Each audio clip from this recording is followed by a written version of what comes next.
Picture the guy in front of you in line at the coffee shop.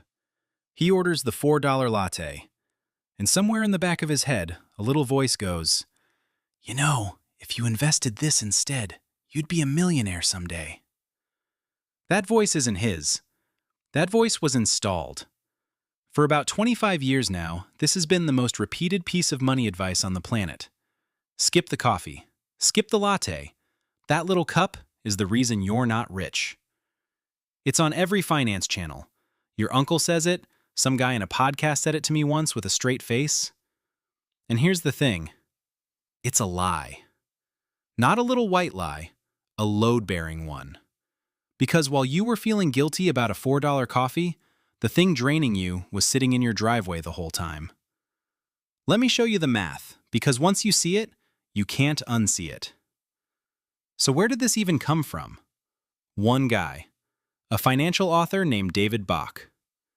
Back in 1999, he coined a thing he called the latte factor. He trademarked it. For real, it's a registered trademark.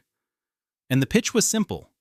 That little daily coffee, invested instead, compounds into a fortune. He ran the numbers and got something close to $1 million. $1 million. From a coffee. Sounds incredible. People ate it up. Oprah had him on, the book sold forever.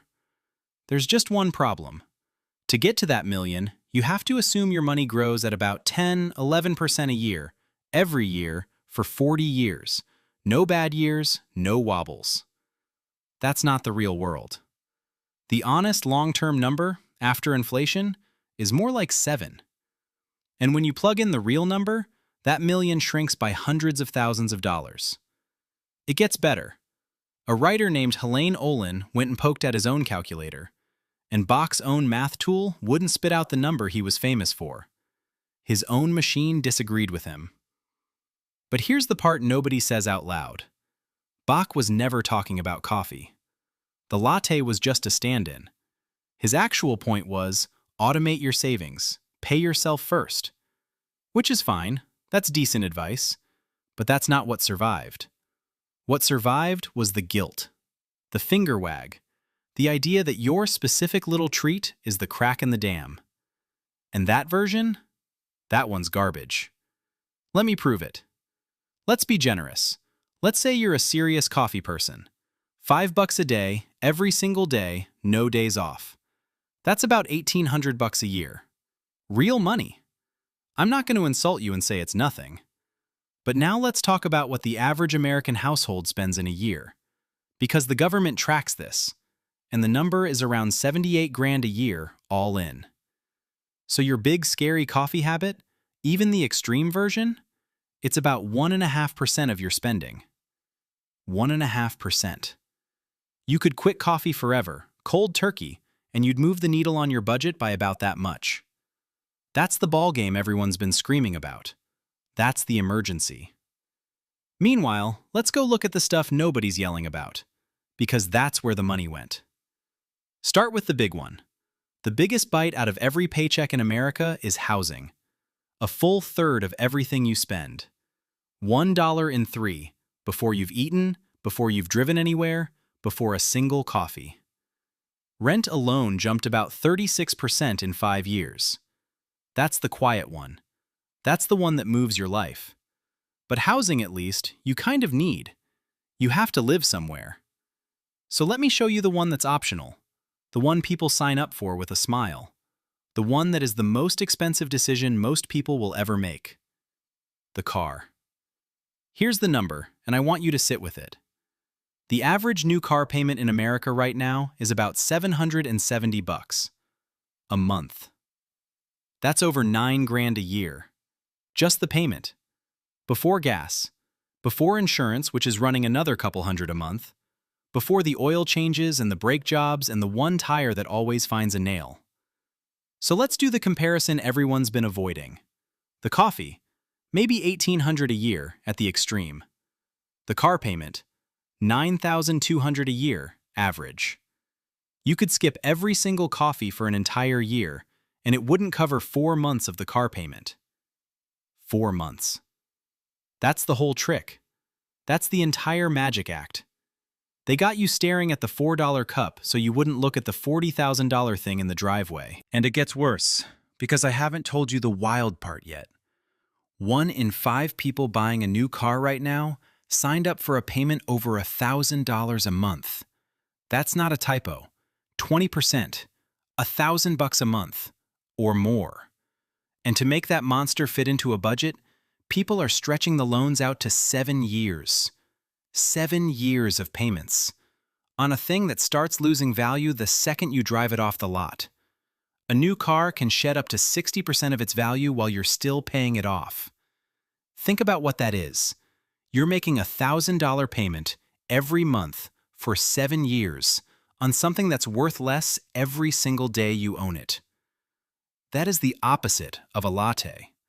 A latte you drink. You enjoyed it. It's gone. Fair trade. The car loan follows you around for 7 years and shrinks the whole time. And there's one number that ties the whole country together on this. Americans owe about $1.7 trillion in car loans right now. Trillion. That's more than every student loan in the country. It's the second biggest pile of debt Americans carry, right after their houses. Nobody's making a viral video telling you to skip that. Why? Because skip the coffee is easy to say, and it makes you feel like the problem is small, and it's your fault for being weak.